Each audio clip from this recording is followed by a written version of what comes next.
Welcome to the program, Bridget McKenzie. You've had a busy day. I have, Sarah. Great to be with you. Now, I watched you earlier today. You were standing with Peter Dutton when he was asked to commit to no cuts to health or education, asked to commit what cuts he was going to make to health or education. He answered, "We're going to provide support and funding to essential services, not back office operations." Can you identify which cuts you're planning to the back office personnel responsible for health and education? Well, Sarah, what I heard Peter Dutton say was that the funding for education will absolutely be matched by the coalition as it stands in the budget released last week. And you'll recall during the coalition's time in government, we delivered that needs-based funding model for education. Obviously, Peter Dutton went on to say his concerns about curriculum and our concerns, and we want to have a knowledge-based curriculum where Australian kids are sent out into the world with the very best understanding of the basics so they can make a great contribution not only to their own lives but the country. And you know, the health commitment remains the same. I think this is once again the Labor Party scare campaign in week one of a federal election. At the same time, it seems pretty obvious from what Mr Dutton said today. You're right that he confirmed that the budget allowances for those two areas would remain the same. However, he was talking about cuts to backroom services. So is it true that backroom people working in the so-called backrooms of health and education are amongst the 41,000 public servants whose jobs you plan to cut? Well, Sarah, again, and I've been asked this many times in the last couple of weeks, we are not making any cuts to frontline services. And no matter how often the Labor Party tries to say we're cutting biosecurity agents or we're going to make some sort of cuts to front desks in Centrelink offices, that is not the case. We are not cutting the service providers to the public. What we are looking to do is the additional public servants and those roles that have been created under the last 3 years that have also driven up the cost to the Australian taxpayer to the tune of billions of dollars. That's billions of dollars that's not being spent on building hospitals, schools, rail, filling potholes, our Defence Force. So we want to have a sensible approach to budget appropriation which doesn't see taxpayers' money funnelled into roles that aren't required to deliver frontline services so that we can get on with actually delivering the types of services and infrastructure and defence forces that the Australian public needs and deserves. Are you going to spell out which of those backroom jobs are going to be cut before we get to the election? Well, as Jane Humes made very clear, we will be taking a very close look at this if we are successful at the next federal election, because it would be inappropriate at this time to be naming different types of roles when we don't have the actual ability, not being the ministers, not being able to comb through the detail of departments and what the Labor Party's done on their watch. And the prudent thing to do, the responsible thing to do, would be to make those decisions very shortly to come into government if we get the great privilege. But are you saying that, for example, in the Department of Education, that there are back office jobs amongst the 1,700 employees there that you will get rid of after the election that you deem to be of no value to the community? Well, Sarah, what I do know is that 4 years ago, when we were delivering a needs-based funding model and getting, I think it was close to $25 billion out to state governments to make sure Australian children, no matter what school they went to, got appropriate funding, we've seen the number of staff significantly increase, and I don't know if our PISA scores have gone in the right direction as a result of that. I'm pretty sure our NAPLAN scores haven't shown a requisite jump, and parents are incredibly frustrated out there in communities that their kids aren't being taught the basics. So I know what happened in government. I know that the number of public servants has increased since coming to government. So we would have to get under the bonnet and have a really good look about, are those additional public servants actually providing better educational outcomes for Australian kids, because that's actually what we're interested in delivering. But does that mean that there is that is under consideration the possibility that the coalition would consider dismantling the Federal Department of Education, because the leader last night clearly questioned its purpose? I think what Peter Dutton and myself and others have, and I'm a former teacher, Sarah, in the public system, expressed frustration about, like parents who are watching your program tonight, the level of frustration is high that currently our public education system is not delivering the outcomes that our kids need and that parents expect to see. Now, there is a whole raft of reasons to that, and I know that on coming to government, we want to make sure that's our focus, that's our kind of the outcomes we want to see, not actually making sure we've increased public servants to the Department of Education and we don't actually know how that's benefiting Aussie kids. I can't be clearer than that, Sarah. Now, Peter Dutton said last night in the same remarks that federal funding for schools could be conditional on not teaching children agendas that come out of the universities. Could you explain that? What agendas does he mean? Well, Sarah, again, and thanks for picking up the Labor Party's talking points. Not the Labor Party's talking points, they were just comments made by the leader last night. I think what Australians want to see from their education system is kids coming out with the requisite skills and knowledge which is going to set them up for life. We know it's a crowded curriculum. It's very difficult for students. It's incredibly difficult for teachers as more and more onus is put on the teacher and the school to deliver things that used to be delivered by the family and used to be delivered by the community.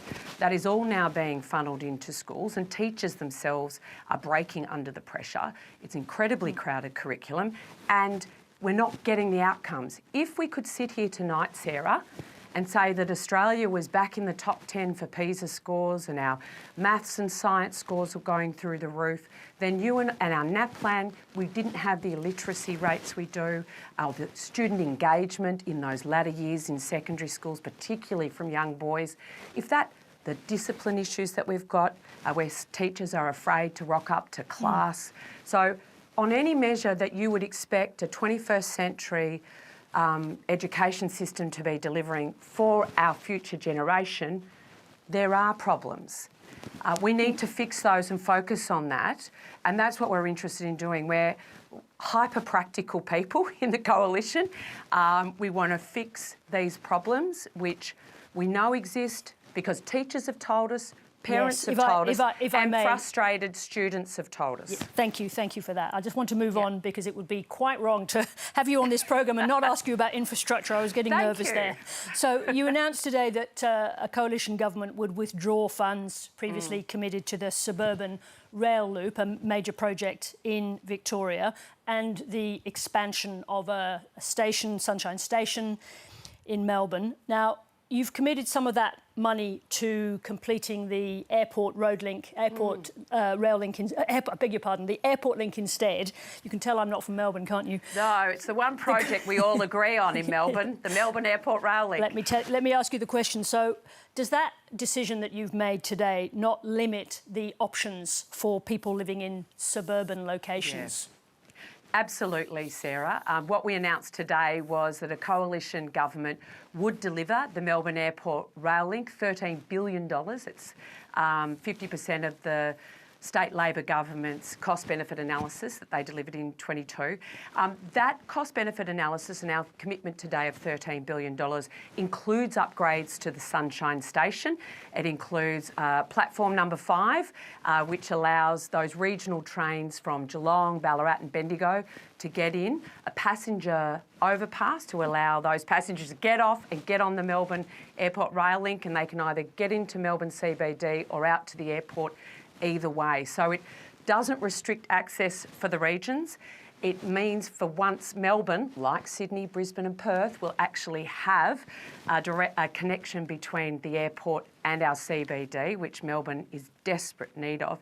But importantly, it frees up, $4.2 billion to spend on critical infrastructure in Melbourne, which is just bursting at the seams. So we've committed to the Frankston-Baxter rail upgrade.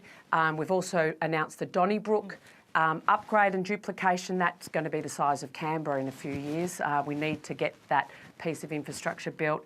And we've also committed to doing the serious planning work, Sarah, on the eastern public transport and western public transport options, because we've got another 1.8 million people. We need to get the infrastructure right.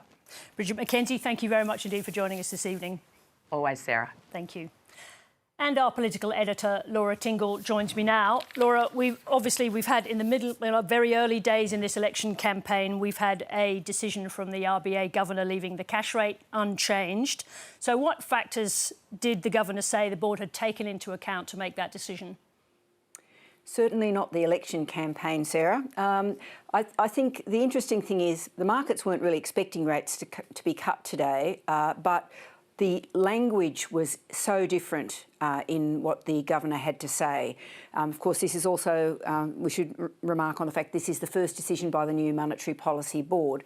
But last month, you'll remember when the governor announced the rate cut, she was saying, look, just don't think we're going to have another cut. It's, just don't get excited, have a Bex and a lie down. This time, the language is not about the risks in the Australian economy. It's very much about the international outlook. She's saying that there's still quite a lot of tightness in the Australian labour market, which is good because it means you can get a job. But she is talking much more about the downside risks. She's not as worried. She says the bank is increasingly confident about inflation continuing to decline domestically. But the big question now is what impact Donald Trump's tariffs and the likely tariff war that will follow that will have. And that's primarily seen as an impact on growth in a global sense rather than on inflation. So the language was essentially, look, we are aware that there are these big downside risks from overseas now, and we're ready to move if we need to. Now, just in that, because of course this is the week where we're going to learn Australia's fate in relation to those tariffs. Did she talk more about the breakdown in the consequences of that? Because I recall, Laura, the Treasurer saying how worried he was on the night of the budget about the potential consequences for Australia of a wider trade war. Well, certainly the governor was talking in the broad about that about those risks, but I think we've seen a really interesting pivot in the last 24 hours, in particular from our two major political party leaders on this, even though they're in campaign mode. The three things that now look like they're being targeted are Australia's biosecurity laws. That's the things that are designed to keep our livestock and goods safe from sort of threats like foot and mouth disease and the like. The pharmaceutical benefits scheme, and finally the media bargaining code. Now, the Prime Minister and Peter Dutton have both talked about, that they're not ones for seeing the pharmaceutical benefits scheme toyed with, and they've both come out very strongly today on the issue of biosecurity, that that is not negotiable. So, in a political sense, they're turning those issues, I suppose, into a political positive of saying, without actually sort of saying, we don't like you, Donald Trump, saying, sorry, these are not things that we're prepared to surrender in the face of tariff restrictions. So the prospect is that a few industries in the rural sector, particularly beef, are looking like they're going to be hit with 10% tariffs as a result. We won't know until Wednesday night, Thursday morning our time, but both sides of politics are bracing for some limited impacts on our economy. But the more sort of significant risk, if you like, is the global impact of not just the US tariffs, but the reciprocal tariffs that others impose. Thank you, Laura. We'll obviously be returning to that subject of tariffs later in the week. Thanks, Sarah.